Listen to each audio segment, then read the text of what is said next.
మన తండ్రిని దేవుణ్ణి ఆరాధించుకోవడానికి హాజరైనటువంటి నా తోటి సహోదరులకు సోదరీమణులందరికీ నా వందనాలు చెల్లిస్తున్నానండి.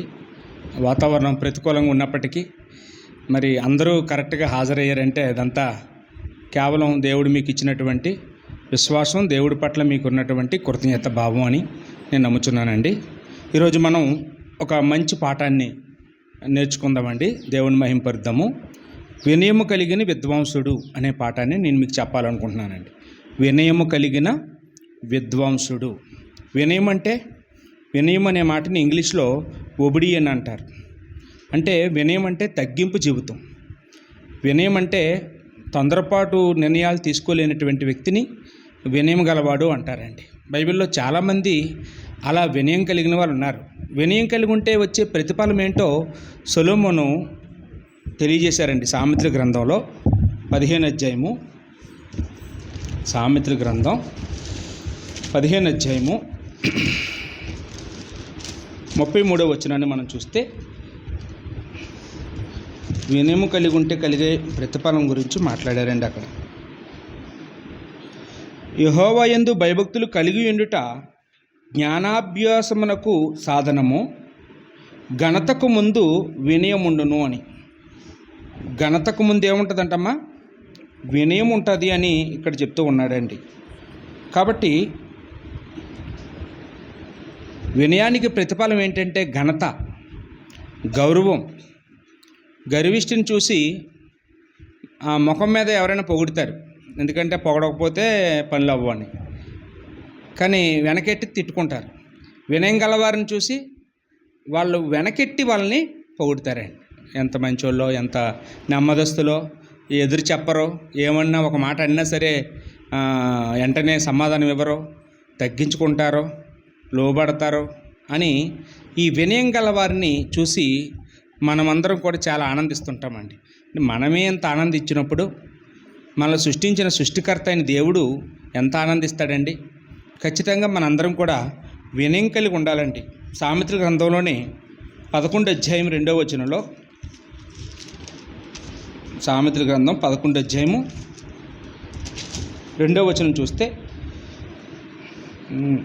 అహంకారము వెంబడి అవమానం వచ్చును, వినయము గలవారి యొద్ద జ్ఞానం ఉన్నది అన్నాడండి. చూసారండి, అహంకారం కలిగి ఉంటే ఏమొస్తుందంటమ్మా? అవమానం.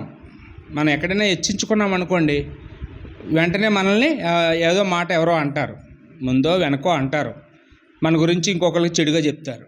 మనం అహంకారం కలిగి ఉంటామని, గర్విష్ఠులమని, హెచ్చించుకుంటామని, ఎక్కడ తగ్గించుకోమని రకరకాలుగా చెప్పుకుంటారు. అదే ఒకవేళ మనం వినయం కలిగి ఉన్నామనుకోండి, మన దగ్గర జ్ఞానం ఉందని అర్థం అండి. మనం జ్ఞానవంతులమని అర్థం. మనం తగ్గించుకొని మనం మౌనంగా ఉంటూ, మనం తొందరపాటు నిర్ణయాలు తీసుకోకుండా ఆలోచించి తర్వాత నిర్ణయం తీసుకుంటే, సౌమ్యంగా ఉంటే, లోబడేవారిగా ఉంటే, మెత్తన మనస్తత్వం కలిగి ఉంటే ఏంటండి? జ్ఞానం ఉన్నట్టు లెక్క. మనకి దేవుడు మనకి జ్ఞానాన్ని ఇస్తున్నాడు అని ఇక్కడ చెప్తూ ఉన్నాడండి. ఈరోజు మనం అలాంటి వినయము కలిగిన విద్వాంసుడి గురించి ఆలోచించేద్దామండి. విద్వాంసుడు అంటే తెలుసమ్మా? విద్వాంసుడు అంటే ఇంగ్లీష్లో స్కాలర్ అంటారండి, తెలుగులో పండితుడు అంటారు. విద్వాంసుడు అంటే ఏంటమ్మా? పండితుడు. పండితుడు అంటే మంచి పట్టున్నవాడు, సబ్జెక్టు తెలిసినవాడు, ఏదైనా ఒక పుస్తకం మీద సరైన అవగాహన కలిగినవాడు, సంపూర్ణంగా దాని గురించి మాట్లాడగలిగేవాడు, అనర్గళంగా మాట్లాడగలిగేవాడు ఎవరైనా ఉంటే వాళ్ళని ఏమంటారంటే పండితులు అంటారు. బైబిల్ పండితులు ఉంటారు, లోకంలో కూడా పండితులు ఉంటారు, మాస్టర్లు ఉంటారు. ఆ విషయంలో మాస్టర్ డిగ్రీ చేస్తారు వాళ్ళు. దాని గురించి ఏదైనా అడిగితే టక్కని చెప్పగలిగే సామర్థ్యము కలిగిన వారన్నమాట. అలాంటి ఓ పండితుడి గురించి బైబిల్లో రాయబడింది.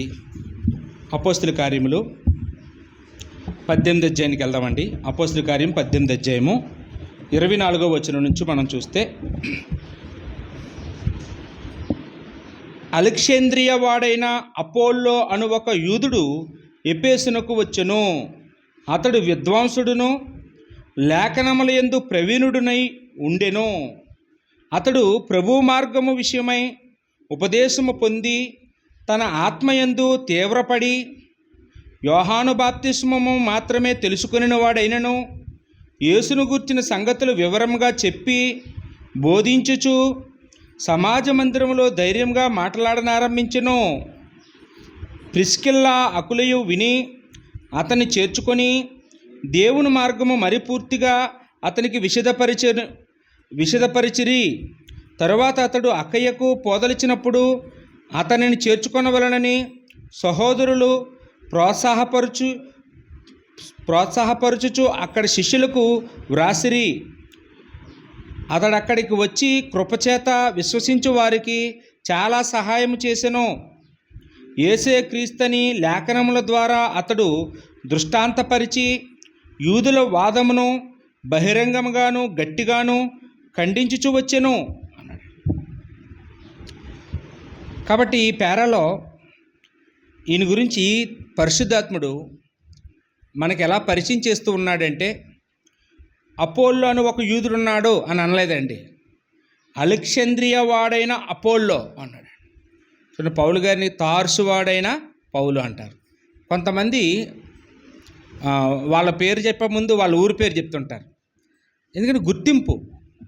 ఊరేదో ఒక అనామకలైన ఊరు అనుకోండి, ఆ ఊరు గురించి ఎవరు చెప్పరు.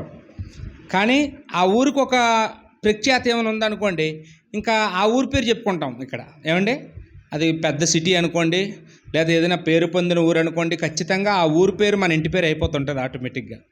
ఇక్కడ కూడా అపోల్లోకి ఇంటి పేరు ఏదైందండి?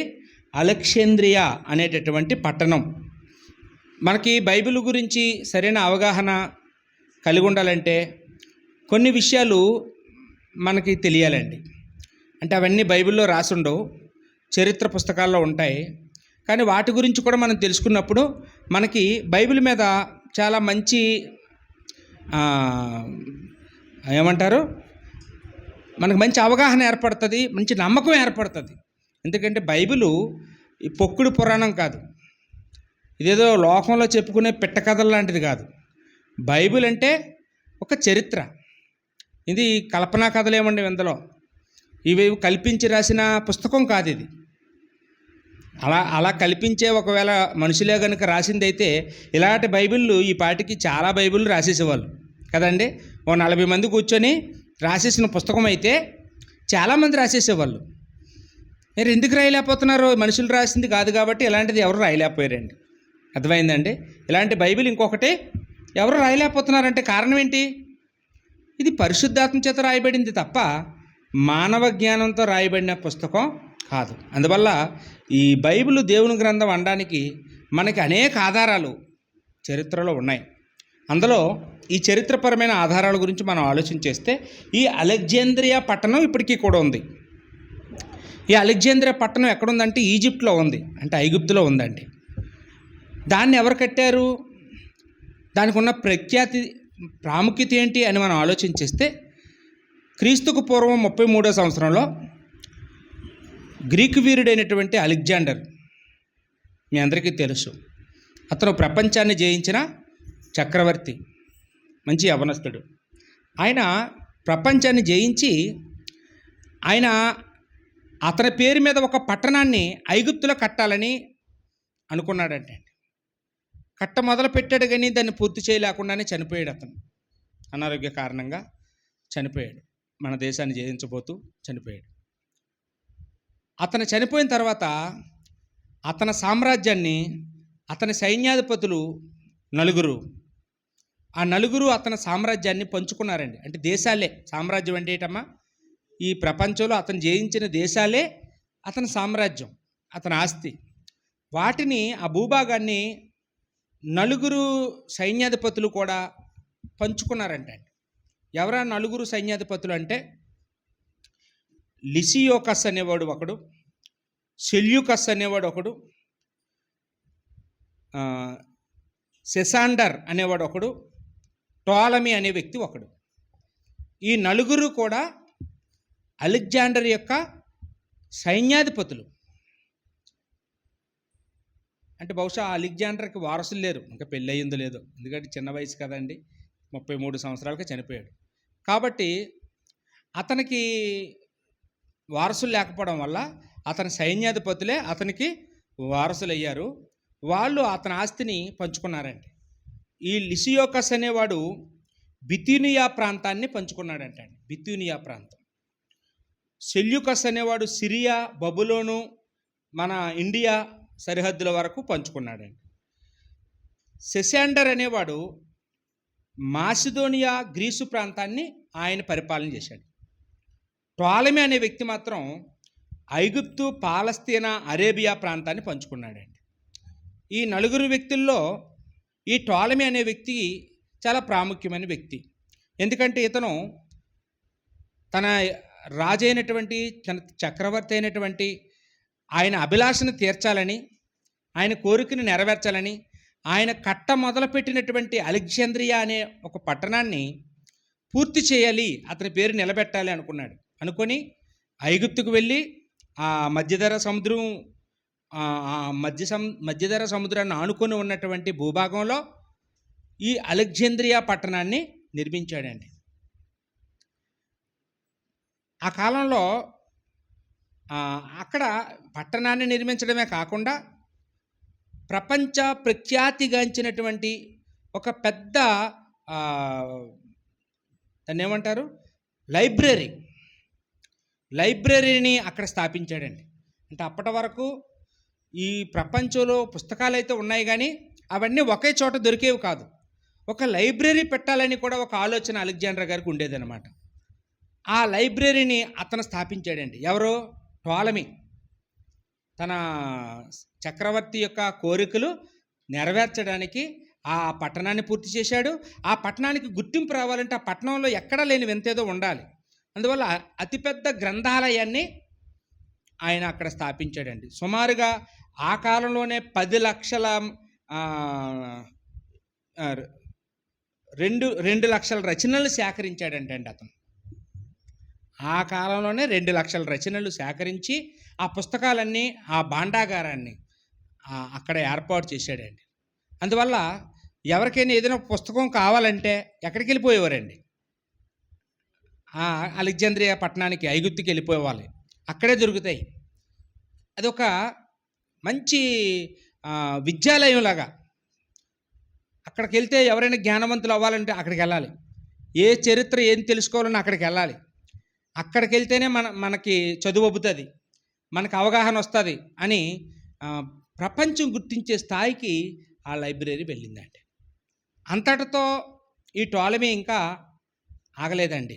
ఈ టోలమీ చేసిన మరో మంచి పని ఏంటంటే, ఈ ఐగుప్తులో అప్పటికే యూదులు నివసించేవారండి. యూదులు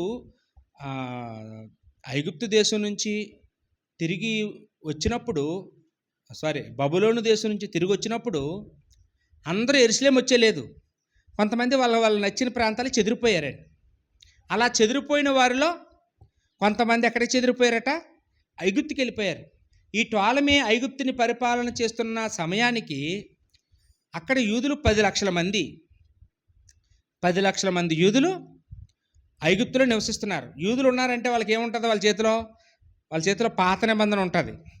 వాళ్ళు ఆరాధన చేసుకోవడానికి మనలాగా సమాజ మందిరాలు కట్టుకుంటారు. వాళ్ళు ఎక్కడున్న యూదులు దేవుడికి మొదటి స్థానం ఇస్తారండి. చాలా నిష్ఠగా ఉంటారు. అయితే ఆ యూదుల చేతిలో ఉన్నటువంటి ఆ బైబిలు హీబ్రూ భాషలో రాయబడి ఉంటుంది. హీబ్రూ భాషలో ఉంటుందండి. హీబ్రూ భాషలో ఉంటే మరి ప్రపంచానికి తెలుస్తుందా? తెలీదు. అని ఈ టోలమీ ఏం చేశాడంటే, వాళ్ళందరినీ పిలిపించి, యూదులు ఎన్ని గోత్రాలండి? 12 గోత్రాలు. ఈ 12 గోత్రాల్లో నుంచి ఒక్కొక్క గోత్రానికి 6 పెద్దల్ని, పండితుల్ని పిలిపించి, అలాగా 12 6 72, ఈ 72 మందిని కూర్చోబెట్టి వాళ్ళ సమక్షంలో ఈ పాత నిబంధనను, అంటే హీబ్రూ భాషలో ఉన్నటువంటి బైబిల్ని గ్రీకు భాషలోనికి, ఎందుకంటే మరి వీళ్ళు గ్రీకులు కదండి. అలెగ్జాండర్ అంటే ఎవరో గ్రీకులు. వీళ్ళ పిచ్చి ఏంటంటే ఈ ప్రపంచమంతా గ్రీకు భాష మాట్లాడాలి. అదండి వాళ్ళ కోరిక. వాళ్ళకి డబ్బు సంపాదించేద్దామని కోరిక కాదు. ప్రపంచమంతా మా భాష ఉండాలి, మా గ్రీకు భాష ప్రపంచమంతా మాట్లాడాలి. దానికి ఏం చేయాలో చెయ్యాలని. అందుకనే వాళ్ళు ఎక్కడ పడ్డారంటే విద్య మీద పడ్డారు, చదువు మీద పెట్టుబడి పెట్టారు, గ్రంథాలయాలు కట్టించారు. కాబట్టి ఈ గ్రీకు భాషలోనికి బైబిల్ని కూడా తర్జుమా చేయించింది ఎవరండి? ఈ టోలమీ. అలా తర్జుమా చేయబడిన ఆ బైబిల్నే సెప్టువజెంట్ అంటామండి. సెప్టువజెంట్ బైబిల్. సెప్టువజెంట్ బైబిల్. ఆ సెప్టువజెంట్ బైబిలు ఎప్పుడైతే గ్రీకులోకి వచ్చిందో ప్రపంచంలో అన్ని దేశాల వాళ్ళకి కూడా ఇప్పుడు గ్రీకు భాష మాట్లాడడం వచ్చిన వాళ్ళందరికీ కూడా బైబిల్ అర్థమవుతుందండి. బైబిల్ చదవగలుగుతారు. అంతకుముందు ఒక్క యూదులకు తప్ప ఆ భాష ఎవరికి రాదు, హీబ్రూ భాష. వాళ్ళే చదవాలి, ఇంకెవ్వరికీ అర్థం కాదు. కానీ ఇప్పుడు మాత్రం సులువు అయిపోయిందండి. గ్రీక్ అంటే ఇంగ్లీష్ లాగా ఉంటుంది సేమ్. కాబట్టి ఎవరికైనా ఈజీగా అర్థమైపోద్ది అనమాట. అలా ఈజీగా అర్థమయ్యేటట్లుగా గొప్ప సాహసం చేసి ఎంతో డబ్బు ఖర్చు పెట్టి ఆ కాలంలో బైబిల్ని అందరికీ అనువాదంలోనికి వచ్చేటట్లుగా చేసిన వ్యక్తి ఎవరండి? ఈ టోలమీ అండి. కాబట్టి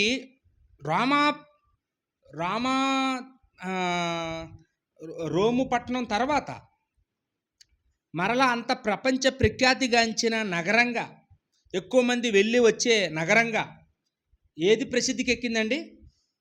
ఈ అలెగ్జాంద్రియా పట్టణం. దేని బట్టండి? గ్రంథాలయం. ఒకటి గ్రంథాలయం, అక్కడ ఈ సెప్టువజెంట్ బైబిల్ కూడా దొరుకుతుంది. కాబట్టి ఎవరైనా బైబిల్ కావాలంటే అలెగ్జాంద్రియా పట్టణానికి వెళ్ళవలసిందే. అక్కడే కొనుక్కోవచ్చింది. కాబట్టి అది ఒక విద్యావంతులు ఉండే పట్టణం, బాగా చదువుకున్న వాళ్ళు ఉండే పట్టణం, నాగరికత పట్టణం. అందువల్ల ఆ పట్టణానికి అంత గొప్ప గుడ్ విల్ వచ్చిందండి. ఇప్పుడు చెప్పండి, ఆ పట్టణంలో పుట్టినోడు ఎలా ఉంటాడండి? విద్యావంతుడు కాక ఎలా ఉంటాడు చెప్పండి? ఆ పట్టణంలో ఎవరు చదువులేని వాళ్ళు ఉంటారా? చదువు విలువ తెలిసిన వాళ్ళు అనమాట. అక్కడ అందరూ చదువుకుంటారండి. అందరికీ భాషల మీద, అన్ని భాషల మీద పట్టు ఉంటుంది. గ్రంథాలయం ఉంది వాళ్ళ ఊళ్ళో. గ్రంథాలయం ఉండబట్టి ఏమవుతుందండి? రోజు వెళ్ళి ఏం చేస్తారు? గ్రంథాలయం చదువుకుంటారు. ఇవాళ మనం ఆంధ్ర యూనివర్సిటీ, ఇలాంటి యూనివర్సిటీలో మన పిల్లలు చదువుతున్నారంటే అంత బాగా చదువుతున్నారు. కారణం ఏంటి తెలుసండి? ప్రతి యూనివర్సిటీలోనూ ఒక గ్రంథాలయం ఉంటుంది. ఆ గ్రంథాలయంలోకి వెళ్ళి వీళ్ళు చదువుకుంటారు. టీచర్ చెప్పకపోయినా పర్వాలేదు, ఇంకా వాళ్ళు చదువుకుంటే వాళ్ళకి జ్ఞానం వస్తుంది అన్నమాట. అలాగా ప్రతి పట్టణంలోనూ ఒక గ్రంథాలయం, ప్రతి ఊళ్ళో గ్రంథాలయం ఉంటే మన ఊర్లు కూడా మారుతాయండి. మన ఊర్లు మారుతాయి. ఎందుకంటే ఎవరు చెప్పకపోయినా చదువుకోవడం వల్ల మనం అనేక సంగతులు తెలుసుకుంటాం. అలాగా అలెగ్జాంద్రియా అనే పట్టణాన్ని రాను రాను ఆ పేరుకి మారు కూడా వచ్చిందండి. అంటే ఇక్కడేమో అలెగ్జాంద్రియా అన్నాడు, తర్వాత ఏమో ఆ పట్టణానికి పేరు మారిందనమాట. అలెగ్జాంద్రియా అంటాడు. అలెగ్జాంద్రియా రైట్, చిన్న పేరు వచ్చిందండి. అయితే ఆ పట్టణంలో యూదులు ఉన్నారు. ఇందాక చెప్పాను కదండి, ఎంతమంది యూదులు ఉన్నారు? 10 లక్షల మంది. 10 లక్షల మంది యూదులు ఆ పట్టణంలో నివసించేవారు. ఐగుప్తు దగ్గర అలెగ్జాంద్రియా ఆ పట్టణంలో. ఎందుకంటే వాళ్ళకి ఇష్టమైన బైబిల్ని కూడా తర్జుమా చేసి వాళ్ళకి సహకారం అందించడం వల్ల యూదులందరికీ కూడా బైబిల్ చదువుకోవడం వచ్చింది. కాబట్టి బాగా విద్వాంసులు అయిపోయారండి. ఆ పట్టణంలో ఉన్నవాళ్ళు బాగా విద్వాంసులు, పండితులు అయిపోయారు. ఏ విషయంలో? బైబిల్, పాత నిబంధన అలాగ అప్పచెప్పేస్తారనమాట. చూడండి, మనం పూజారుల వాళ్ళు మంత్రాలు ఎలా పుస్తకం పట్టుకొని చెప్తారా? చిన్నప్పటి నుంచి వేదం నేర్పిస్తే మంత్రాలు ఓడవడలు ఆడేస్తారు అంతే. అలాగనమాట. నోరు ఇలాగా ఇప్పితే బాబు పలానా కీర్తన అప్పచెప్పంటే అప్పచెప్పేస్తారు అంతే. పలానా చరిత్ర చెప్పండి చెప్పేస్తారు. ఏ వచనం ఎక్కడుందో చెప్పండి చెప్పేస్తారు. అలాగ పాత నిబంధన 39 పుస్తకాల మీద కూడా పట్టున్న వాళ్ళు అనమాట ఆ ఊళ్ళో ఉన్నవాళ్ళు. ఇప్పుడు అందులో చాలామందికి పట్టు ఉంటుంది.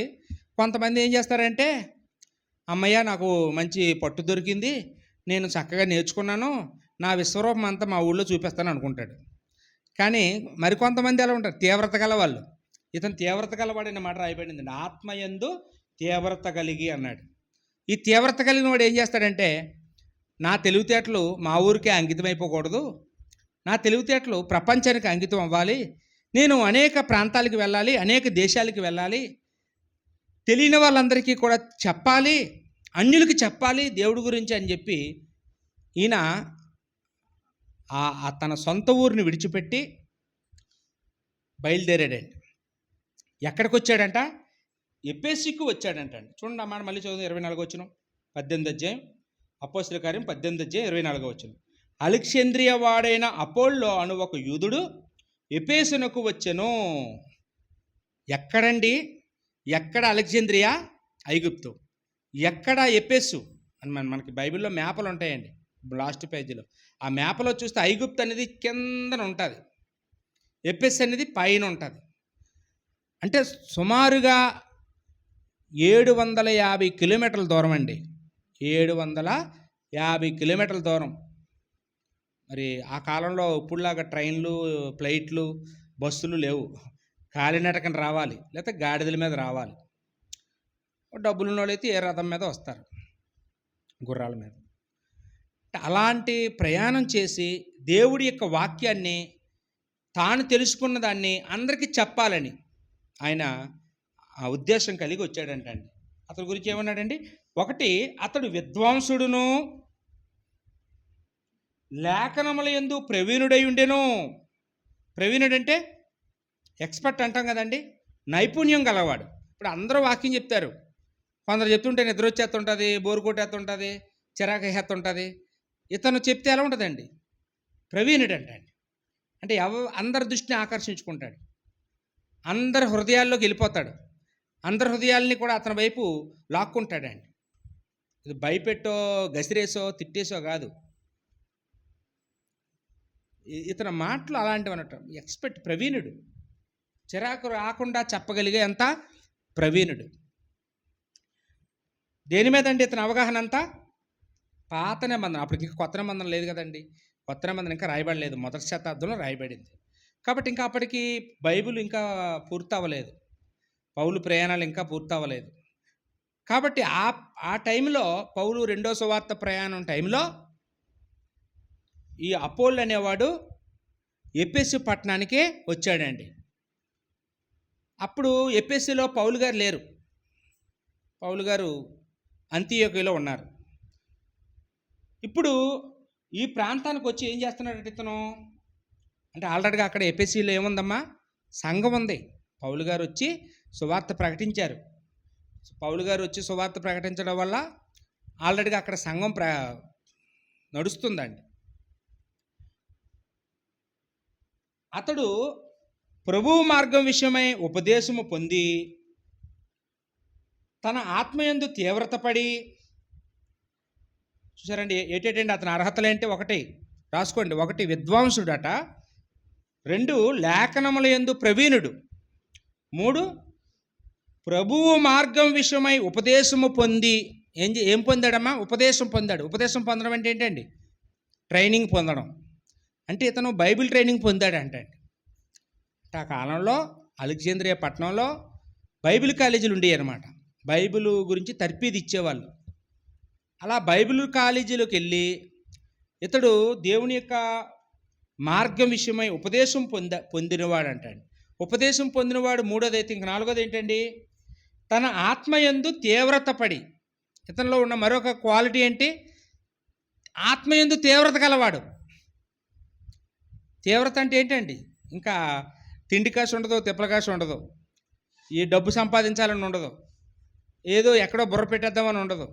దేవుడు ఎప్పుడు ఉదయం లేచిన దగ్గర నుంచి దేవుడి గురించి ఎవరికో చెప్పాలి, దేవుడి గురించి ఎవరికో చెప్పాలి, ఈరోజు ఒక్కరికైనా దేవుడి గురించి చెప్పి భోజనం చేయాలని, అలాంటి మనస్తత్వం కలిగిన వాడండి.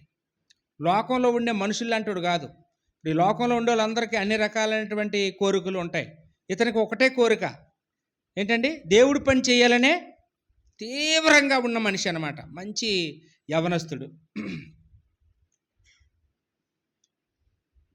యోహాను బాప్తిస్మము మాత్రమే తెలుసుకుని వాడైనను యేసును గుర్చిన సంగతులు వివరంగా చెప్పి బోధించుచు. అంటే ఈ ప్రాంతానికి వచ్చిన తర్వాత అలెగ్జాంద్రియా పట్టణం నుంచి ఈ యోదయ ప్రాంతానికి, లేకపోతే ఈ చిన్న ఆసియా ప్రాంతానికి వచ్చిన తర్వాత, చిన్న ఆసియా ప్రాంతంలో కదా ఎఫెసు పట్టణం ఉంది, అక్కడికి వచ్చిన తర్వాత ఇతను బాప్తిసం పొందాడంట అండి. ఏ బాప్తిసం? యోహాను ఇచ్చిన బాప్తిసం. యోహాను అంటే యేసుక్రీస్తు కంటే 6 నెలల ముందుగా పుట్టి, యేసుప్రభు గురించి, యేసుప్రభు రాబోతున్నాడని, అందరూ మారు మనసు పొంది సిద్ధపడాలని, పాపాలు మానేసి సిద్ధపడాలని, అందరికీ కూడా ముందుగా ప్రచారం చేసింది, దేవుడి రాజ్యం గురించి చెప్పింది ఎవరండి? యోహాను. ఆ యోహాను గారు బాప్తిసం మాత్రమే పొందాడంట అండి. అంటే అప్పుడు యోహాను ఉండడో, ఆయన శిష్యుల దగ్గర ఎక్కడో బాప్తిసం పొందాడనమాట.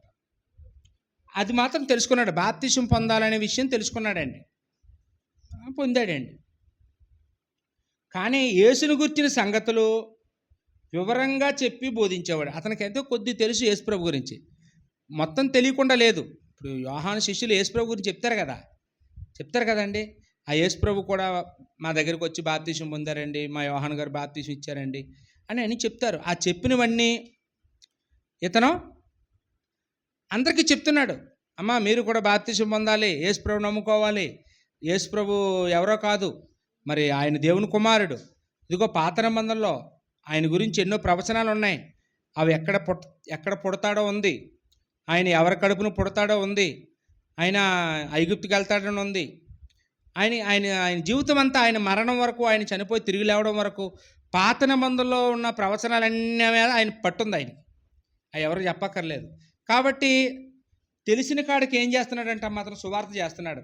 యేసును గురించిన సంగతులు వివరంగా చెప్పి బోధించచ్చు. తెలుసుకున్నది తక్కువే కానీ బాగా చెప్తున్నాడండి. కొంతమంది అంతేనండి, వాళ్ళకి పెద్ద చదువు లేకపోవచ్చు, తెలిసింది తక్కువే కానీ తక్కువ తెలుసుకున్నా కానీ బాగా చెప్తారండి. కొందరు బోళ్ళు తెలుస్తాయి, బాగా చదువుకుంటారు, డిగ్రీలు ఉంటాయి, కానీ చెప్పడం రాదు. ఇతనికి తెలిసింది తక్కువైనా ఆ తక్కువనే అందరికీ వివరంగా చెప్తూ ఉంటాడు. ఇది ఒక 5వ లక్షణం అండి. సమాజ మందిరంలో ధైర్యంగా మాట్లాడడం ఆరంభించును. ఇంకోటి ఏంటి? సమాజ మందిరాలు అంటే తెలుసు కదా, యూదులు కూడుకునే ఆరాధన చేసే స్థలాలు. ఆ సమాజ మందిరాల దగ్గరికి వెళ్ళి యేసును గురించిన సంగతులు ధైర్యంగా మాట్లాడుతున్నాడండి. అంటే యూదుల దగ్గర ఎలా ఉంటుందో తెలుసండి, వాళ్ళకి ఇష్టం లేని ప్రసంగం ఎవరైనా చేస్తే వాళ్ళు వెంటనే రాళ్ళతో కూడా చంపేస్తారు. స్తెఫనుని అలాగే కదా చంపేశారు. వాళ్ళు నమ్మిన సిద్ధాంతానికి తప్పు అని అంటే మాత్రం వాళ్ళు ఒప్పుకోరు అనమాట. కానీ వాళ్ళకి వాక్యం చూపించి మాట్లాడితే, నాగబాబు బుసలు కొడుతుంటే తెల్లేరు ఏదో పట్టుకొచ్చి తల మీద పెడితే అది ఎలా లోబడుతుందో అలాగే లోబడిపోతారు యూదులు. యేసుప్రభు అలాగే యూదుల్ని లొంగదీసేవాడు వాక్యం చూపించి. అప్పుడు చల్లబడతారు, కోపం చల్లబడతారు. ఇక్కడ కూడా ఈయన అలాగే చేసేవాడు అన్నమాట. కాబట్టి సమాజ మందిరాల్లోకి వెళ్ళి ధైర్యంగా మాట్లాడని ఆరంభించను. అన్యుల దగ్గరికి వెళ్ళలేదు ఇతనికి ఎవరి గురించి బాగా తెలుసు? అన్యజనుల గురించి కాదు. ఎవరి గురించి తెలుసమ్మా? యూదుల గురించే తెలుసు, ధర్మశాస్త్రం గురించే తెలుసు. కాబట్టి ఈయన మొదట వాళ్ళ దగ్గరికి వెళ్ళి వాళ్ళే మారుద్దాం, వాళ్ళనే క్రైస్తువులుగా మారుద్దామని ఇతను తెలుసుకున్న విషయాలు చెప్పడం మొదలుపెట్టేవాడంట. అలా చెప్తూ ఉండగనట అతను చెప్పడాన్ని ఆ ఎఫెసు పట్టణంలో అప్పటికి క్రైస్తవులు ఉన్నారు. ఎవరండి వాళ్ళు? అకుల, ప్రిస్కిల్లా అనే భార్యాభర్తలు ఉన్నారు. వాళ్ళు ఎవరు తెలుసా? వాళ్ళదేం ఆ ఊరు కాదు, వాళ్ళు వలస జీవులు లాంటి వాళ్ళు.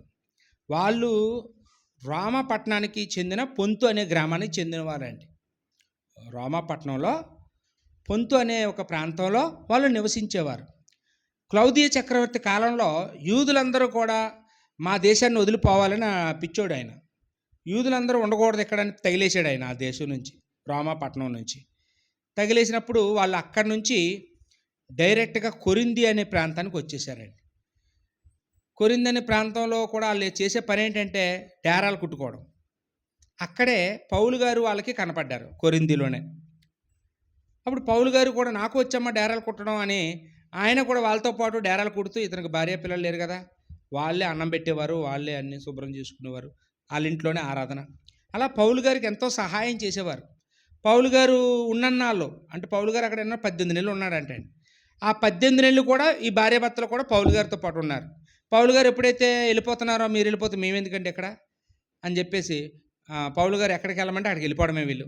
అయితే మీరు ఒక పని చేయండి, ఎఫెసుకి వెళ్ళండి, నేను మళ్ళీ వచ్చినప్పుడు ఎఫెసు పట్టణానికి వస్తాను, ఆ ఊర్లో మనం సువార్త ప్రకటించేద్దాం అని రెండో సువార్త ముగింపు టైంలోకి వచ్చేటప్పటికి, రెండో ప్రయాణం ముగింపులో వీళ్ళు ఎఫెసు పట్టణానికి వచ్చేసారు. పౌలు గారు అక్కడికి వస్తారు ఇంకా త్వరలో. అదే ఊళ్ళోకి ఎవరు వచ్చారండి? ఈ అపోల్ అనే విద్వాంసుడు కూడా వచ్చాడు, యవనస్తుడు. వచ్చి యూదుల దగ్గరికి వెళ్ళి ధైర్యంగా మాట్లాడుతున్నాడు. వీళ్ళు యూదులే, అకుల ప్రిస్కిల్ల కూడా యూదులే. పాపం వీళ్ళు కూడా యూదులు చెప్పాలని ఉంటుంది, కానీ వీళ్ళకి భయం. ఎందుకంటే ఆ ఊరోళ్ళు కాదు కదా, మనం బయట నుంచి వచ్చిన వాళ్ళం. అందులో మనం ఏదైనా ధనవంతులం కాదు, మనం ఏదో డేరాలు కుట్టుకుని బతికే సాదాసీదా చేతువృత్తులోళ్ళం. మలనాటి వాళ్ళు వచ్చి చెప్తే వీళ్ళు అసలు వింటారా, మనకు అసలు స్టేజీ మీద అవకాశం ఇస్తారా అని వీళ్ళకి తెలుసు, కానీ చెప్పడానికి ధైర్యం లేదు. కానీ ఈయన ఎక్కడి నుండో వచ్చాడు, నిన్నగాక మొన్న వచ్చాడు, చెప్పేస్తున్నాడు. ఇప్పుడు ఇతనిలో ఉన్న తీవ్రతను చూసి, ఇతనిలో ఉన్న ఆ ధైర్యాన్ని చూసి, అతనిలో ఉన్న ప్రవీణతను చూసి, అసలు ఇలాంటి వాళ్ళు కావాలండి దేవుడి సేవకి. ఇలాంటి వాళ్ళకి కానీ కొంచెం మనం కానీ వాళ్ళకి ఏమైనా ప్రోత్సహిస్తే ఇంకా బాగా చెప్తారు. ఇతనికి యేసుప్రభు గురించి తెలుసు, కానీ యేసుప్రభు బోధించిన బోధలు తెలియదు. యేసుప్రభు గురించి ఆ నోట ఈ నోట విన్నది తెలుసు. యేసుప్రభు ఏం బోధించాడో అపోస్తులకే తెలుసు. ఇంకా అప్పుడు పుస్తకాలు లేవు కాబట్టి అపోస్తులు చెప్తేనే అర్థమవుతుంది. అకుల ప్రిస్కిల్లకి యేసుప్రభు బోధలు తెలుసా? తెలుసు. ఎలా తెలుసు? పౌలు గారి దగ్గర నేర్చుకున్నారు. పౌలు గారికి ఎలా తెలుసు? చూడండి, ఆ రోజు దమస్కుకి వెళ్ళేటప్పుడు యేసుప్రభు వారు వెలుగు రూపంలో కనపడ్డారా? ఒక్క క్షణంలో, ఆ రెప్పపాటులో 3.5 సంవత్సరాలు 12 మంది శిష్యులకి ఏమి నేర్పించారో ఆ ఒక్క క్షణంలో పౌలు గారికి అదంతా నేర్పించేశారు. కాబట్టి పౌలు గారు నేర్చుకున్న విషయాలన్నీ కూడా, ఆ కొండ మీద ప్రసంగం అంతా కూడా అకులకి ప్రిస్కిల్లాకి కూడా పౌలు గారు చెప్పారు. కాబట్టి అకుల ప్రిస్కిల్లాకి కూడా ఇప్పుడు బాగా వాక్యం తెలుసండి. ఎంత తెలుసు అంటే యేసుప్రభు గురించి ఈ అపోల్లోకి తెలిసిన దానికంటే ఎక్కువ తెలుసు. అప్పుడు వీళ్ళిద్దరూ ఆయన దగ్గరికి వెళ్ళారంటండి. ఎవరి దగ్గరికి? విద్వాంసుడి దగ్గరికి వెళ్ళారట. వెళ్ళి, అయ్యా మీరు చాలా అద్భుతంగా బోధిస్తున్నారండి, మీలో ఆసక్తి ఉంది, మీలో ధైర్యం ఉంది, మీలో డెడికేషన్ ఉంది. మేము కూడా ఈ ఊరోళ్ళం కాదు, మేము ఇలాగా బయట నుంచి వచ్చిన వాళ్ళమే, మేము కూడా యేసుప్రభు నమ్ముకున్నాము. మా ఇంటికి మీరు రండి బ్రదరు, వస్తారా, భోజనానికి వస్తారా, కొన్ని విషయాలు మాట్లాడాలి మీతో దేవుడి గురించి అని అన్నారంట. అదే మనం ఈరోజైతే ఎవరైనా ఒక విద్వాంసుడి దగ్గరికి వెళ్ళి మా ఇంటికి వస్తారా, మీతో మాట్లాడాలంటే ఏమంటాడండి? మీరు ఎవరో, మీరు ఏం చేస్తారో, మీకున్న క్వాలిఫికేషన్ ఏంటి, మీరు ఏమైనా ఉద్యోగస్తులా, మీరు వ్యాపారస్తులా, మీరు ఏమైనా పండితులా, చెప్పండి, మీతో చర్చించాలంటే, మీ దగ్గరికి వచ్చి రావాలంటే మీకు లెవెల్ ఉండాలి అంటారండి. కానీ ఈయన వినయం గలవాడు.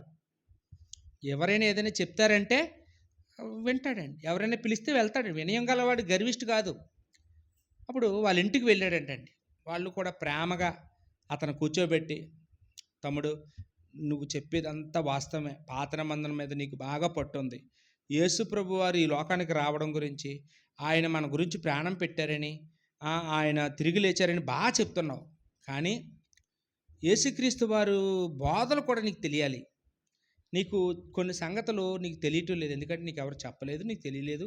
ఇదిగో మేము చెప్తాము, ఇవన్నీ నువ్వు నేర్చుకున్నావంటే ఇంకా పరిపూర్ణంగా నువ్వు బోధించగలుగుతావు.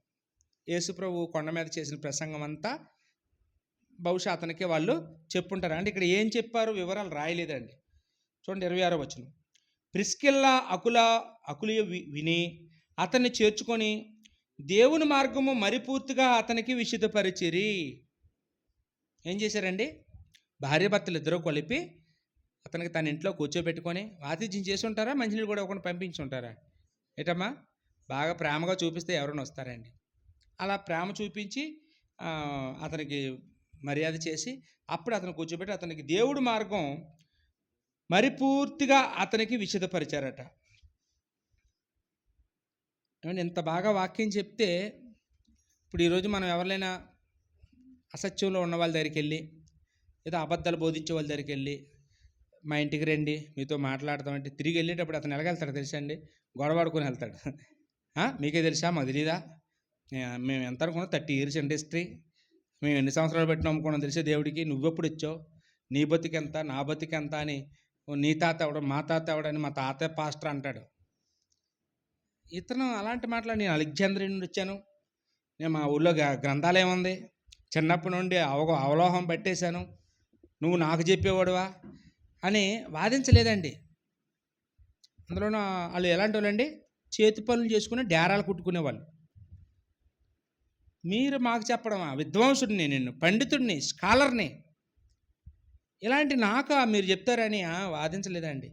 చెప్పిందల్లా నోట్ చేసుకొని రాసుకొని, చెప్పేదంతా రైట్, మీరు చెప్పేదంతా వాస్తవేనమ్మా, నాకు ఈ సంగతులు తెలియక నేను ఇంకా ఇలాంటివి బోధించలేకపోతున్నాను, మీరు చెప్పినవి కూడా నేను నేర్చుకుంటున్నాను, ఈ ఈ మాటలు కూడా నేను ఈ రోజు నుంచి చెప్తాను, నాకు చాలా పని ఉంది, నేను దేవుడి పని బాగా చేయాలనుకుంటున్నాను, మీరు ఈ ఊర్లో ఉన్నారు కదా, మీరు లేరనుకొని నేను వచ్చాను, సరే మీరు ఏపీఎస్లో ఉన్నారు కాబట్టి మీరు ఏపీఎస్లో మీరు బాగా సేవ చేయండి, నేను కొరింథీకి వెళ్తానండి, కొరింథీలో వాక్యం చెప్పగలిగిన వాళ్ళు ఎవరు లేరు కాబట్టి నేను అక్కడికి వెళ్తానండి అన్న. పౌలు గారు వచ్చేసారు, అక్కడ నుండి ఇల్లు వచ్చేసారు, అక్కడ సంఘం ఉంది, అయితే నేను అక్కడికి వెళ్ళి వాళ్ళకి వాక్యం చెప్తానండి, వెళ్తానండి అన్నాడండి. దాన్ని ఏమన్నాడు? అక్కయ్య అన్నాడు. అక్కయ్య అంటే ఏంటి?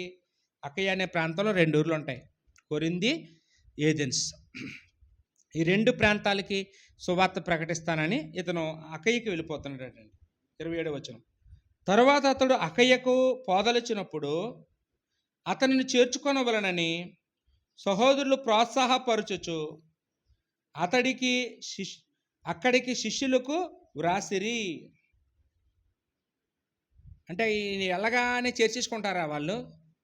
చేర్చుకోరు. సంఘంలో ఇప్పుడు యూదుల దగ్గరికి వెళ్ళిపోవడం ఈజీయే, కానీ సంఘంలోకి ఎవరు పడితే వాళ్ళు రారు, వచ్చిన వాళ్ళందరికీ వాక్యం ఎవరు కదా, వాళ్ళు ఎవరో ఏ ఊరి నుండి వచ్చాడు, మంచోడు చెడ్డాడు అని ఎవరు. అదే ఒక సిఫారసు పత్రిక తెచ్చుకున్నాడు అనుకోండి, కూడాను ఆల్రెడీ మీ ఊళ్ళో పౌలు గారి దగ్గర వాక్యం నేర్చుకున్న అకులా పిస్కెల్లా ఏపీఎస్సీలో ఉన్నారండి, అక్కడ ఇలా పరిచయం అయింది, వాళ్ళు కూడా నాకు కొన్ని సంగతులు నేర్పించారు, నన్ను ఇక్కడికి పంపించారు, ఇదిగో పత్రిక చూడండి, వాళ్ళు సంతకాలు పెట్టించారని అంటే సంఘం ఏం చేస్తారండి? ప్రేమగా చేర్చుకుంటారండి. అందుకు ఇతను అడగకపోయినా కానీ, నాయన ఒక పద్ధతి ఉంది, ఓ పత్రిక పట్టుకొని వెళ్ళాలి అంటే. ఈ బైబిల్ ఈరోజు ఎవరు బైబిల్ పాటించట్లేదండి. మనం ఒక సంఘం నుంచి మరో సంఘానికి వెళ్ళేటప్పుడు ఏ కారణంతో వెళ్ళినా కానీ, ఉద్యోగం రీత్యాగా అవ్వచ్చు, ఏదో కారణంతో ఊరు మారి ఇంకో ఊరు వెళ్ళిపోతాం పర్మనెంట్గా, మళ్ళీ ఇక్కడ రాము. అలాంటప్పుడు ఏం చేయాలంటే ఒక పత్రిక తీసుకెళ్ళాలి, దాన్ని సిఫారసు పత్రిక అంటారు. ఫిలోమోను పత్రిక ఉంది, అది కూడా సిఫారసు పత్రికే. ఫిలోమోను పత్రిక, ఇతన్ని చేర్చుకో, ఇతను మంచోడు, ఇతను మారాడు అని ఆ సేవకుడు అవతల సేవకుడికి రాసే పత్రిక. కాబట్టి ఈ పత్రిక తీసుకెళ్ళాలండి. ఇప్పుడు అలాగని చెప్పి మనం డెనామినేషన్ నుంచి క్రీస్తానికి వస్తున్నాం అనుకోండి, వాళ్ళ దగ్గరికి వెళ్ళి పత్రిక మంటాలు ఎవరో అండి, ఇంకా మనం అడగాలి కానీ అసలు ఏదడిగినా గుండు సూది కూడా ఎవరు, వాళ్ళు అంత పగ పెట్టేసుకుంటారు వాళ్ళు. అక్కడ నుండి మీరు పత్రిక తేవక్కర్లేదు, ఎందుకంటే చీకట్లో నుండి వెలుగులోకి వచ్చారు మీరు. ఇప్పుడు ఏమంటే అజ్ఞానంలోకి విజ్ఞానంలోకి వచ్చారు, అజ్ఞానంలో నుండి విజ్ఞానంలోకి వచ్చారు. ఇప్పుడు ఇక్కడికెందుకు పత్రిక? ఇక్కడ నుంచి ఒకవేళ ఇంకో క్రీస్తాంగానికి వెళ్ళాలంటే ఖచ్చితంగా పత్రిక అవసరం అండి. అంటే ఆ సమాధాన వాతావరణంలో మనం వెళ్ళాలి. ఇక్కడ మనం ఏదో గొడవ పెట్టుకుని వెళ్ళామనుకోండి, ఆ పత్రిక మనం అడగలేము. ఒకవేళ గొడవే వచ్చినా కానీ పత్రిక రాసిమ్మని తీసుకెళ్ళాలండి. గౌరవం, అది వాక్యానుసారం. ఎవరు అడగటం లేదు, అడిగిన అవతల ఇవ్వరు, అలా ఉంది. ఇప్పుడు మారిపోయింది, ప్రపంచం అంతా మారిపోయిందండి. అంటే అది గౌరవం. నేను చాలామందికి కలిగిచ్చానండి. మా చోడవరం సంఘస్థులు గాజువాకలో దయానగర్ కాదు ఏంటండి అది, ఇస్మాత్ నగర్లో స్టీల్ ప్లాంట్ చర్చికి వెళ్తే అలా నేను సిఫారసు పత్రిక ఇస్తేనే వాళ్ళు చేర్చుకున్నారు.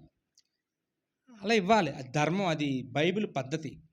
ఇప్పుడు ఈయనకి పత్రిక చేతిలో పెట్టినప్పుడు, నేనేమో మహాపండితుడిని, మీరు చేతువృత్తులు కలిగిన వాళ్ళు, పేదోళ్ళు, మీరు నాకు పత్రిక ఇస్తారా, మీరు నాకు రికమెండేషన్ చేస్తారా, మీ రికమెండేషన్ నాకు అవసరం అన్నాడండి అతను. కానీ వినయం గలవాడు, ఎప్పుడు కూడా వాళ్ళు ఎదిరించడండి. ఎవరేది చెప్పినా ఆహో ఇది అవసరమా, అయితే ఈ పద్ధతి మనం గౌరవిద్దాం, తప్పేముంది, మీరు రాసివ్వండి, నేను పట్టుకెళ్ళి వాళ్ళకి చూపిస్తాను అని. నేను నా ప్రసంగంతో నిన్ను ఆకట్టేసుకుంటానని అనలేదండి. చెప్పింది విన్నాడు, ఆ పత్రిక తీసుకొని అంత విద్వాంసుడు ప్రవీణుడు కూడా వెళ్ళాడు. ఏమైందండి, అతడు ఎక్కడికి వచ్చి కొరింథీకి వచ్చి, అంటే అకయ ప్రాంతానికి వచ్చి కృపచేత విశ్వసించిన వారికి చాలా సహాయం చేశాను. ఏం చేశాడంట మీదను?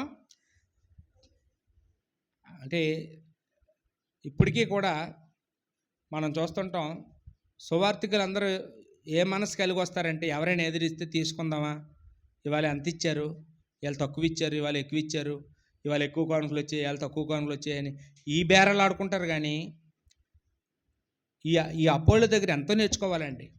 ఇతను వెళ్ళిందే కొత్త, ఇతను ఒంటరివాడు. సాధారణంగా ఇతనికి ఎవరైనా సాయం చేయాలి ఇప్పుడు కదండి, ఊరువాడు కాదు, ఇతని దగ్గర ఏముండవు, వస్తువులు ఉండవు, ఏముండవు. కానీ ఇతనే ఏం చేసేవాడట, అక్కడికి ఎవరైతే రక్షింపబడుతున్నారో ఆ రక్షింపబడిన వాళ్ళందరికీ ఏ అక్కర్లు ఉన్నాయేమో చూసి వాళ్ళకి సహాయం చేస్తున్నాడంటే అండి.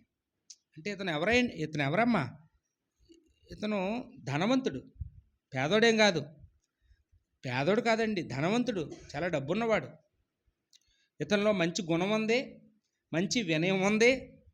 ఏంటండి, ఇతనిలో తీవ్రత ఉంది, ఇతనిలో ధనం ఉంది, ఇతనిలో దాతృత్వ గుణం ఉంది. ఎవరికైనా కష్టాల్లో ఉంటే చూస్తూ ఉండలేడు, వెంటనే జోబీలో ఉన్నది తీసి వాళ్ళ చేతిలో పెడతాడండి. వెళ్ళిన తోడనే సత్యం చెప్పడమే కాకుండా ఏం చేస్తున్నాడమ్మా, ప్రేమ కూడా చూపిస్తుంది. ఈరోజు మనం ఎక్కడైనా చూస్తే సత్యం బల్ల గుద్దేస్తుంటారు, మైకులు ఎరగొడేస్తుంటారు. సత్యం చెప్పడంలో దిట్టలు, కానీ ప్రేమ చూపించడంలో ప్రేమలో ఏం లేదండి, ప్రేమ కనపడదు.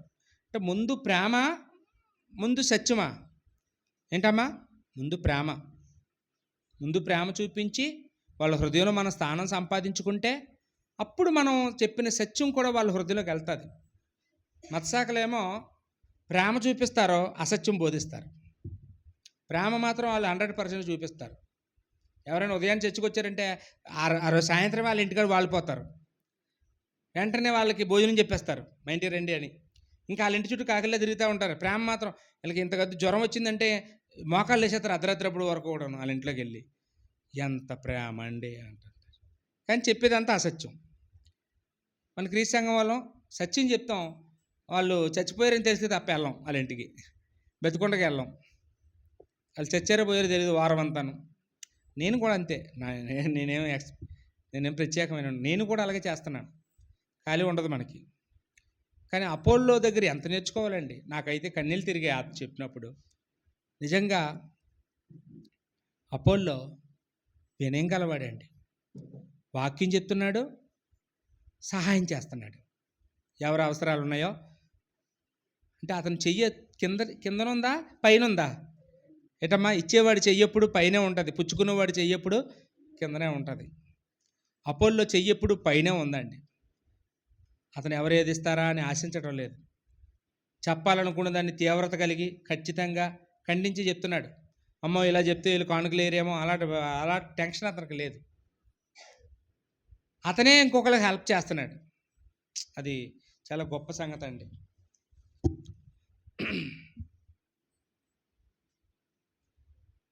ఇంకేమన్నారు 28వ వచనంలో, యేసే క్రీస్తుని లేఖనముల ద్వారా అతడు దృష్టాంతపరిచి యూదుల వాదమును బహిరంగంగాను గట్టిగాను ఖండించుచూ వచ్చెను. ఏం చేస్తున్నాడటమ్మా, యూదుల దగ్గరికి వెళ్ళి రఫాడించేస్తున్నాడు వాళ్ళని. అంటే వీళ్ళందరూ భయం పడుతూ మాట్లాడుతుంటారు, యూదులు అమ్మో కొట్టేస్తారో చేస్తారో అని. ఈయన మాత్రం ఏం చేస్తున్నాడటమ్మా, యేసే క్రీస్తు. యేసంటే అందరికీ తెలుసు, యేసంటే మరీకు పుట్టినవాడు, యేసంటే తెలుసు. కానీ ఈయనే క్రీస్తు అంటే ఈయన అభిషక్తుడు, ఈయనే మెస్సయ్య, ఈయనే దేవుని కుమారుడు అన్నట లేఖనాలు చూపిస్తున్నాడు. పాత నిబంధన లేఖనాలు చూపించి అతడు దృష్టాంతపరిచి, అంటే ఆ యెషయా గ్రంథం 53వ అధ్యాయం చూపించి ఉంటాడు. ఇదిగో అక్కడ చెప్పబడింది, దేవుని కుమారుడు వచ్చి ఎంత శ్రమ పెడతాడో, ప్రాణం పెడతాడో, రక్తం చిందిస్తాడో, ఎంత అవమానింపబడతాడో, అదంతా నెరవేరిందిరా బాబు అని వాళ్ళ కళ్ళ ముందు పడేసి ఉంటాడు. బైబిల్ పట్టుకెళ్ళి చదవండి, చదువుకోండి, మీరు ఎందుకు నమ్మటం లేదు అతన్ని అని ఆ యూదులకి చెప్పాడనమాట. యూదుల వాదమును బహిరంగముగాను గట్టిగాను ఖండించుచు వచ్చెను.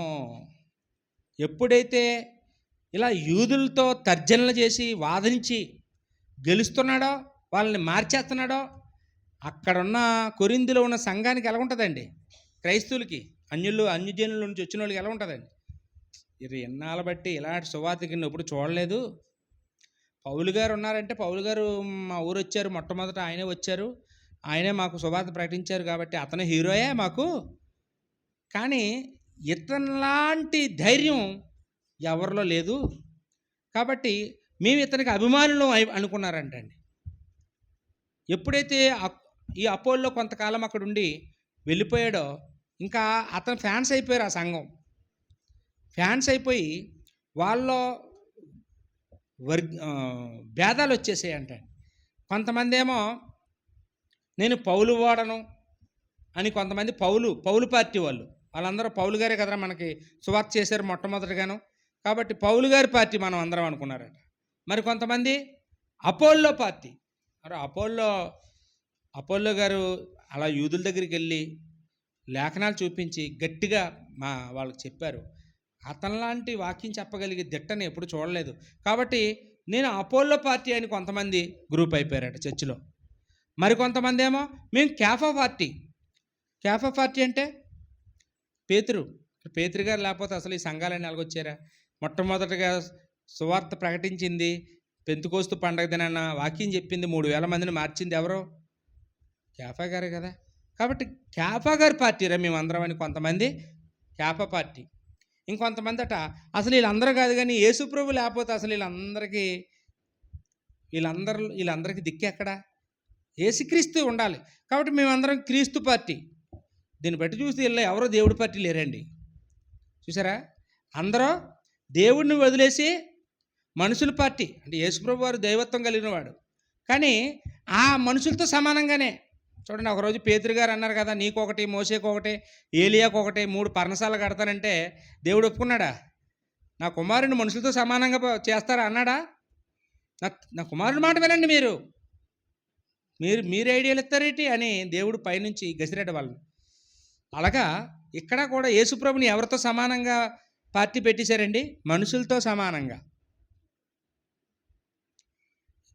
ఈ విషయాలు తెలిసి పౌలు గారు చాలా బాధపడ్డారండి. అంటే సాధారణంగా ఈరోజు ఇప్పుడున్న వాతావరణంలోనైతే పౌలు గారు వెళ్ళి ఆ అపోల్లో దగ్గరికి వెళ్ళి దెబ్బలాడేయాలి, గొడవాడేయాలి కదండి. ఒరే బాబు, నువ్వు ఏ ఊరి నుండి వచ్చేవారు నాయన, నువ్వు వచ్చి ఆ లేనిపోని గొడవలన్నీ పెట్టేసావు ఆ ఊళ్ళోను. ఇప్పుడు వాళ్ళేమో నీ పార్టీ అంటున్నారు, మా పార్టీ అంటున్నారు. నీ పార్టీయా మా పార్టీరా తేల్చుకుందాం, ఒకరోజు కూర్చుందాం అనేసి గొడవ పెట్టాలండి. పెడతారు కదండి ఇప్పుడైతే. కానీ పౌలు గారు అలా చేయలేదు, అపోల్లో కూడా అలా చేయలేదండి. ఇప్పుడు పౌలు గారు వాళ్ళకు ఉత్తరం రాశాడండి. 1 కొరింథీ పత్రికలో 1 కొరింథీ పత్రిక 10వ అధ్యాయం 10వ వచనం 10 నుంచి 12 వచనాల్లో పౌలు గారు ఈ సంగతి తెలుసుకొని ఆయన బాధపడుతూ ఈ మాటలు రాస్తున్నాడండి. సహోదరులారా, మీరందరూ ఏకభావంతో మాట్లాడవలననియు, మీలో కక్షలు లేక ఏక మనసుతోనూ ఏక తాత్పర్యంతోనూ మీరు సన్నుధులై ఉండవలననియో మన ప్రభు అయిన యేసుక్రీస్తు పేరట మిమ్మల్ని వేడుకొనిచున్నాను. అంటే వాళ్ళ కక్షలు ఉన్నాయి, అవి ఉండకూడదని చెప్తున్నాడు. నా సహోదరులారా, మీరు కలహాలు కలవని మిమ్మల్ని గురించి క్లోయ ఇంటి వారి వలన నాకు తెలియవచ్చును. మీలో ఒకడు నేను పౌలు వాడను, ఒకడు నేను అపోల్లో వాడను, మరి ఒకడు నేను కేఫా వాడను, ఇంకొకడు నేను క్రీస్తు వాడనని చెప్పుకొనిచున్నారని నా తాత్పర్యం. క్రీస్తు విభజింపబడి ఉన్నాడా? పౌలు మీ కొరకు సిలువేయబడిన పౌలు నామమున మీరు బాప్తిసం పొందితురా? నా నామమున మీరు బాప్తిసం పొందితురని ఎవరైనా చెప్పుకున్నట్లు క్రిస్పుకును గాయకును తప్ప మరి ఎవరికి నేను బాప్తిసం ఇయ్యలేదు. అందుకై దేవునికి కృతజ్ఞతాస్తుతులు చెల్లిస్తున్నాను. అంటే పౌలు గారు ఆయన తగ్గించుకుంటున్నాడండి. నా నామంలో మీరు బాప్తిసం పొందలేదు, నేను మీ కొరకు ప్రాణం పెట్టలేదు, సిలువేయబడలేదు, మీరెందుకు యేసుప్రభుని విభజిస్తున్నారు అని, మీరెందుకు ఇలాంటి గ్రూపిజం పెట్టుకున్నారు? ఇలా ఉండకూడదు, మనం అందరం ఏకభావం ఏక తాత్పర్యం కలిగి ఉండాలి అని వాళ్ళకి చెప్పడం మొదలుపెట్టాడండి. గ్రూపులు ఉండకూడదు సంఘంలో అని. 3వ అధ్యాయంకి వెళ్తే 1 కొరింథీ 3వ అధ్యాయం 4వ వచనంలో ఒకడు నేను పౌలు వాడను, మరి ఒకడు నేను అపోల్లో వాడను అని చెప్పినప్పుడు మీరు ప్రకృతి సంబంధులైన మనుషులే కారా అంటే లోక సంబంధుల్లాగా. లోకంలో వాళ్ళు ఎలా ఉంటారు, కొందరు చిరంజీవి పార్టీ, కొందరేమో బాలకృష్ణ పార్టీ, కొందరు పవన్ కళ్యాణ్ పార్టీ, లోకంలో ఉండేవాళ్ళు.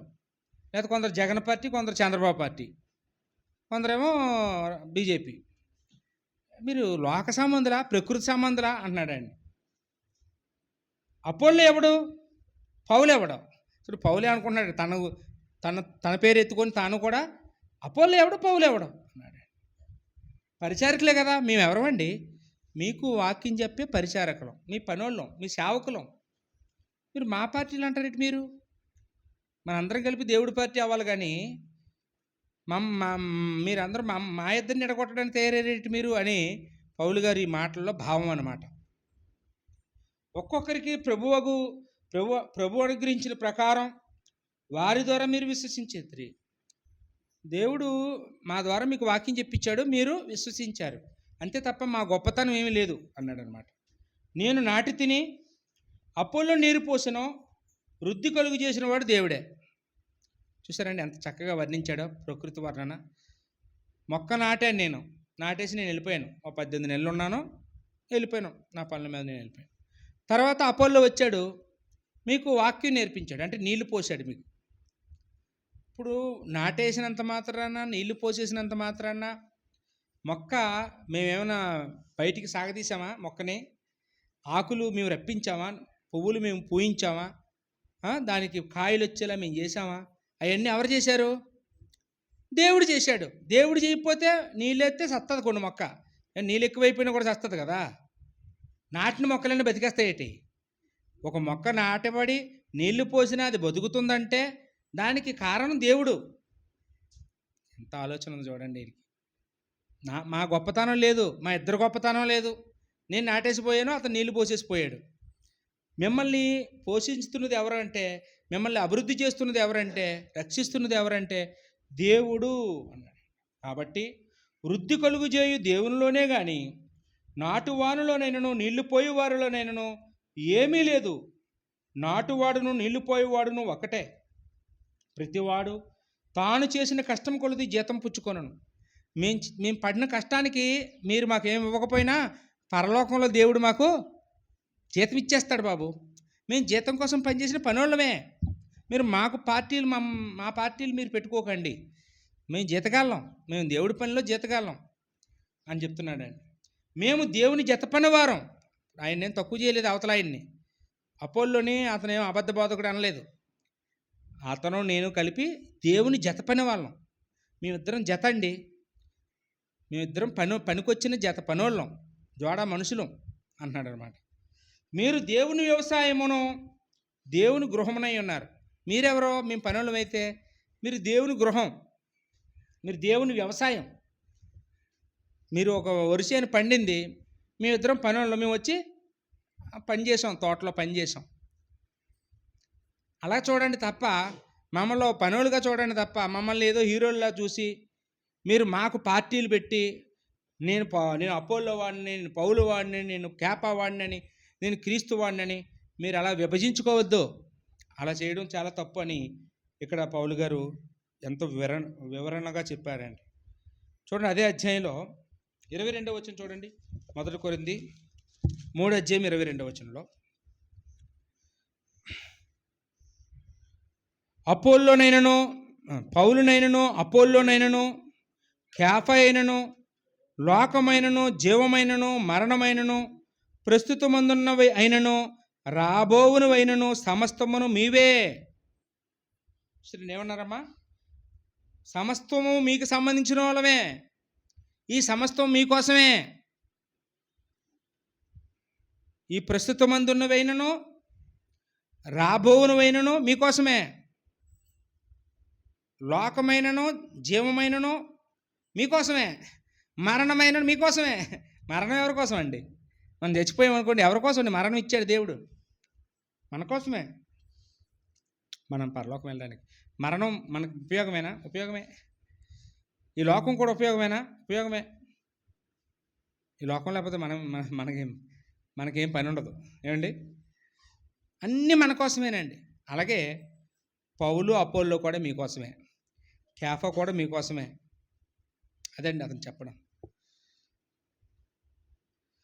మీరు క్రీస్తువారు, క్రీస్తు దేవుని వాడు.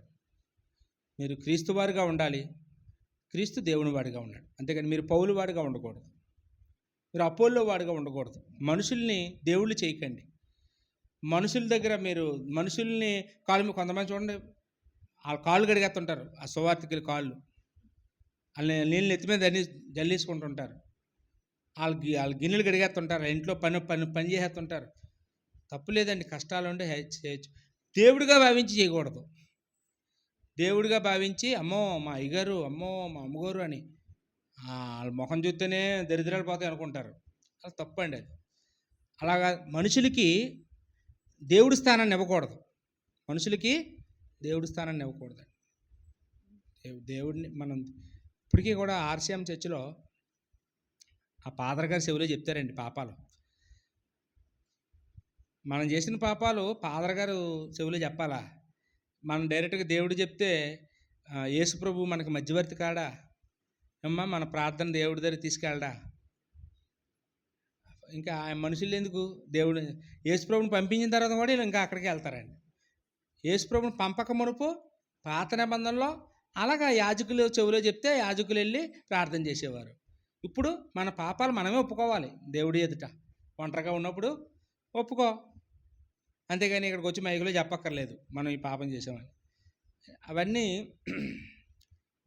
అంటే తెలియకపోవడం వల్ల, సత్యం తెలియకపోవడం వల్ల వచ్చిన సమస్యలండి. కాబట్టి పౌలు గారు ఎంత తగ్గించుకుంటున్నారండి. కేపాను ఒకనే తగ్గించడం లేదు, తను తాను కూడా తగ్గించుకున్నాడు. మేమందరం వట్టివారమే, మేమందరం మీ పనివాళ్ళం, మీ సేవకులం, మేము దేవుళ్ళం కాదు అని చెప్తున్నాడండి. 4వ అధ్యాయం చూడండమ్మా, 4వ అధ్యాయం 6వ వచనంలో, సహోదరులారా మీరు మమ్మను చూచి లేఖనములందు వ్రాసి ఉన్న సంగతులను అతిక్రమింపకూడదని నేర్చుకొని మీరు ఒకని పక్షమున మరొకని మీద ఉప్పొంగకుండునట్లు ఈ మాటల నిమిత్తమై నా మీదను అపోళ్ళ మీదను పెట్టుకొని సాదృశ్య రూపకంగా చెప్పుచున్నాను అన్నాడు. ఏమన్నారమ్మా 6వ వచనం? మీరు మమ్మను చూచి లేఖనములందు రాసి ఉన్న సంగతులను అతిక్రమించకూడదు. లేఖనాలు ఏం రాసి ఉన్నాయి? మనందరూ ఏక మనసు కలిగి ఉండాలంటే లేఖనాలు చెప్తున్నాయి. సమాధానం కలిగి ఉండాలని లేఖనాలు చెప్తున్నాయి. మీరేం చేస్తున్నారు? మమ్మల్ని చూసి మీరు లేఖనాలు అతిక్రమిస్తున్నారు. మీరు ఒకరి పక్షమున మరొకరిని మీద ఉప్పొంగుచున్నారు. మీరు పౌలు గారి పక్షం అంటున్నారు, అపోల్లో పక్షం ఉన్న వాళ్ళు తిడుతున్నారు. అపోల్లో పక్షమైన వాళ్ళు పౌలు గారి పక్షంగా ఉన్న వాళ్ళు తిడుతున్నారు, గర్విస్తున్నారు, ఉప్పొంగుతున్నారు. అలా ఉండకూడదు అని చెప్తున్నాడండి. మీరు అలా ఉప్పొంగకుండా ఉండడానికి ఈ మాటలు మీ నిమిత్తం నా మీద అపోళ్ళ మీద పెట్టుకొని సాదృశ్య రూపంగా చెప్పుచున్నాను. మా ఇద్దరి మీద ఈ మాటలన్నీ చెప్పాను మీకు. వాస్తవానికి పేర్లు తీసి చెప్పకూడదండి. ఇలాంటి ఆల్రెడీగా లీక్ అయిపోయింది మ్యాటర్ ఇతనికి సంఘంలో గొడవలో, అందుకే డైరెక్ట్గా పేర్లు చెప్పేస్తున్నాడు. కొంతమంది ఏమో ఏదో వంకని చెప్తారు, ఏదో కథ చెప్తారు, అలా చెప్తారు. కానీ పౌలు గారు ఇక్కడ డైరెక్ట్గా చెప్పేసి ఓపెన్ అయిపోయాడు. కానీ ఏమన్నాడంటే, నాకు ఏం తెలీదు, అక్కడ జరిగిన విషయాలు ఏమో నాకు తెలీదు, నా మీద అపోళ్ళ మీద మేము పెట్టుకొని మీకు చెప్తున్నాం, ఇలా ఉండకూడదని కథలా చెప్తున్నాను. అంటే ఉన్నారని చెప్పట్లేదు. ఇప్పుడు సంఘంలో ఆల్రెడీ కలహాలు వచ్చాయని పౌలు గారికి తెలిసిన సంగతి సంఘానికి తెలీదు, అది సీక్రెట్గా ఉంది. ఎవరు చెప్పారో చెప్తే మన ఆలమే గొడవకి వెళ్తారు వీళ్ళందరూ. అందుకని పౌలు గారు ఉత్తరాలు రాస్తున్నారు అనమాట. ఎక్కడో ఉండి ఎఫెసీ పట్టణం నుండి రాస్తున్నాడు. అక్కడ నుండి రాస్తూ వీళ్ళకేమో ఏ తెలియనట్టు వీళ్ళు వింటారు. ఏమన్నాడు? నా మీద అపోలో మీద పెట్టుకొని నేను చెప్తున్నాను ఉదాహరణలుగాను అంటున్నాడు అనమాట. కానీ ఇది న్యాచురల్గా అక్కడ జరుగుతున్న తంతే అది. చివరిగా 1 కొరింథీ 16 అధ్యాయంకి వెళ్దామండి. 1 కొరింథీ 16 అధ్యాయం 12వ వచనం చూడండి.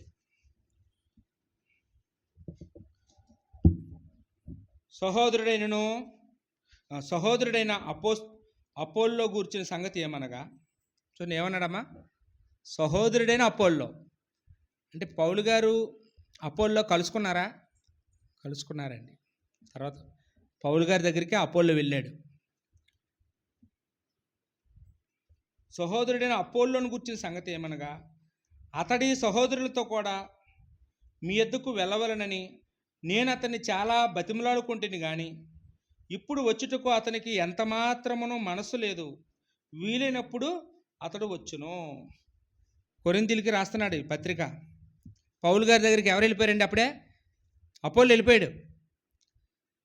పౌలు గారు అంటున్నారు, నాయన నా దగ్గరికి వస్తేవేటి, అక్కడికి వెళ్ళొచ్చు కదా, కొరింథీయులు బాగా వాక్యం చెప్పావట, వాళ్ళందరూ నిన్ను బాగా నీకు అభిమానులు అయిపోయారు, అక్కడ నిన్ను రమ్మంటున్నారు, నువ్వు వెళ్ళి బాబు అంటున్నాడు పౌలు గారు.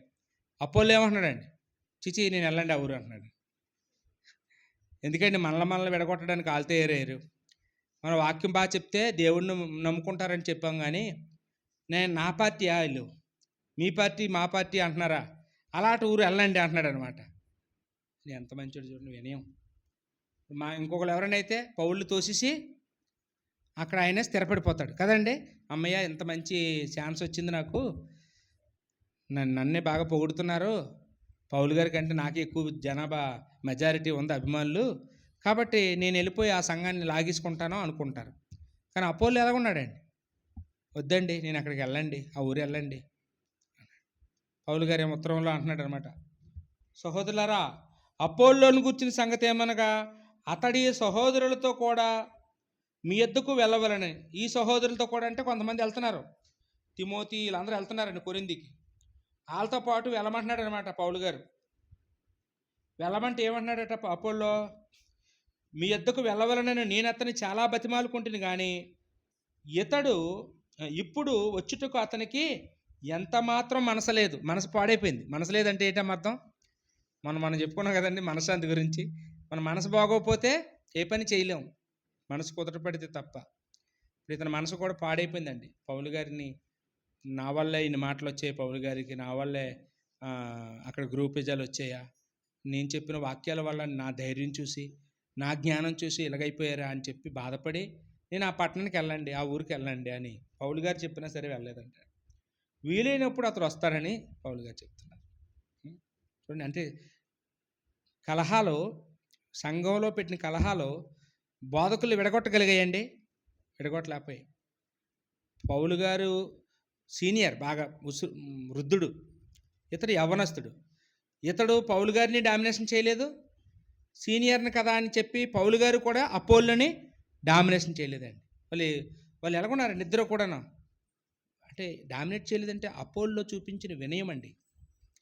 అపోల్లో ఎక్కడైనా తప్పుగా కనపడుతున్నాడండి? వచ్చిన దగ్గర నుంచి చూడండి, ఎక్కడో అలెగ్జాంద్రియా వాడు ఎఫెసుకి వచ్చాడు, డేరాలు కుట్టుకునే భార్యాభర్తలు వాక్యం చెప్తామంటే వాళ్ళ ఇంటికి వెళ్ళాడు, వాళ్ళు చెప్పింది రాసుకున్నాడు, నేర్చుకున్నాడు, వాళ్ళు ఇచ్చిన సిఫార్సు పత్రిక పట్టుకొని కొరింథీకి వెళ్ళాడు, అక్కడ బాగా వాక్యం చెప్పాడు.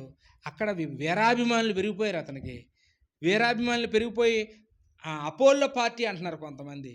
అలాగంటే ఈ పార్టీల దోలికి నేను రానండి, ఆ పార్టీలు ఉన్న వాళ్ళ దగ్గరికి వెళ్ళండి అని, నాకు ఆ ధనవంతులు అక్కర్లేదు, ఆ సంఘం అక్కర్లేదు అని చెప్పి నేను వేరే ఎక్కడికైనా వెళ్తానండి, ఇక్కడికి వెళ్ళండి అన్నాడు. అయితే ఒక పని చేయి బాబు, క్రేతు ద్వీపానికి వెళ్ళి బాబు, క్రేతు ద్వీపంలో అక్కడ నా శిష్యుడు ఒకడు తీతు అనేవాడు ఉన్నాడు, ఆయన దగ్గరికి వెళ్ళు అని అక్కడ పంపించాడండి పౌలు గారు. చూడండి ఒకసారి తీతు పత్రిక 3వ అధ్యాయం 13వ వచనం. తీతు పత్రిక 3:13.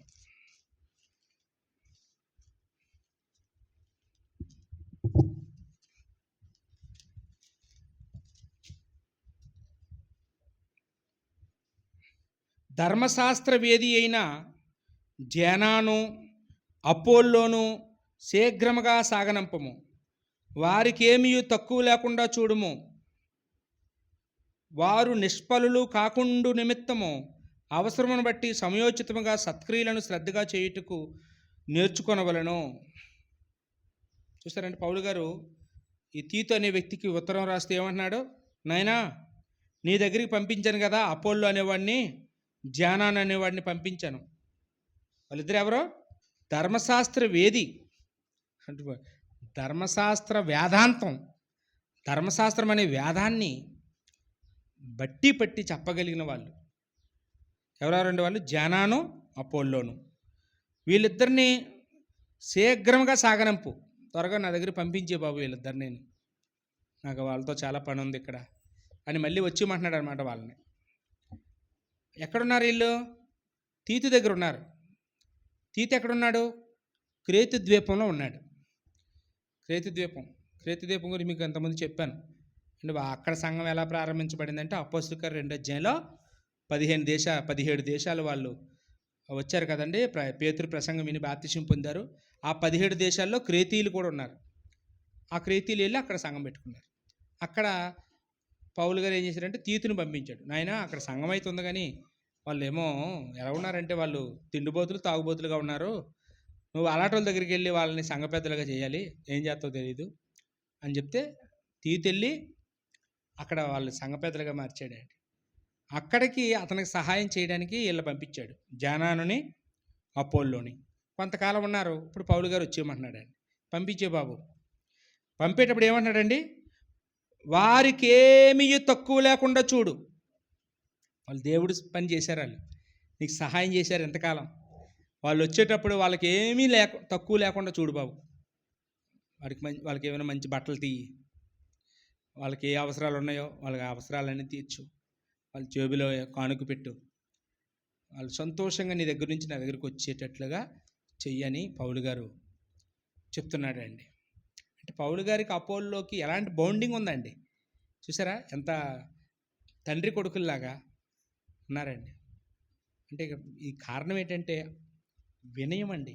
ఎవరిలో ఉన్న వినయం అమ్మ? ఇదంతా అపోల్లులో ఉన్న వినయం. అందుకే మన పాఠానికి పేరేంటండి?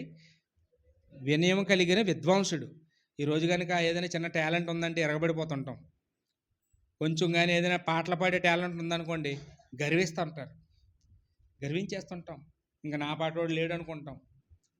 నన్ను పిల్లలేదు స్టేజ్ మీద కానీ అలుగుతాం. నాకు ప్రార్థన అవ్వలేదు, నన్ను దంచేద్దును అంటారు ఒకడు. నేను కావాలని అటు ఇటు తిరుగుతున్నాను అతని ముందునే, కానీ నన్ను కాస్త పట్టించుకోలేదా అంటారు. నేను డబ్బులు ఇచ్చాను కదా, నా మైకులో నా పేరు చెప్పలేదు అంటారు కొందరు. అందరి గురించి ప్రార్థన చేశారు, నా గురించి చేయలేదని ఒకళ్ళు అంటారు. కానీ ఇతను చూడండి ఎంత వినయం అండి, ఎంత వినయం, ఎంత తగ్గించుకున్నాడు. ఎలాంటి పట్టణం నుంచి, ఎలాంటి సిటీ నుండి వచ్చాడు. అలాంటి సిటీ నుంచి వచ్చి చేతురుతులు చేసుకునే వాళ్ళ దగ్గర వాక్యం చెప్తామంటే వాళ్ళ దగ్గర విన్నాడు, లోపాలు దిద్దుకున్నాడు. ఏమండి, వెళ్ళమని దగ్గరికి పత్రిక పట్టుకొని వెళ్ళాడు, దేవుడి పరిచర్య బాగా చేశాడు.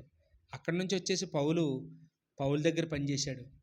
పౌలు తీతు దగ్గరికి పంపిస్తే అక్కడికి వెళ్ళాడు. అతను ఎంత వినయమండి. ఏం ఎదురు చెప్తున్నాడండి పౌలుకి ఎప్పుడైనాను? ఏమండి, అంత విద్వాంసుడు, బైబిల్ ట్రైనింగ్ అయినాడు, విద్వాంసుడు అయ్యి ఉండి ఎంత లోబడ్డాడు. ఈరోజు అలా ఎవరైతే ఉంటారో ఆ వినయం గలవారి దగ్గర ఏముంటుందటమ్మా? ఘనత, జ్ఞానం. దేవుడు ఘనత, జ్ఞానం ఇస్తాడండి ప్రతిఫలంగాను వినయం కలిగిన వాళ్ళకి. కాబట్టి అలాంటి వినయం మనం కూడా కలిగి ఉండడానికి ప్రయత్నించేద్దామండి. యూట్యూబ్ ద్వారా వాక్యం వింటున్న సహోదరులకి, సోదరిమణులందరికీ వందనాలు చెల్లిస్తున్నాను. అదేవిధంగా హాజరైన ప్రతి సహోదరుడికి, సోదరికి నా వందనాలండి.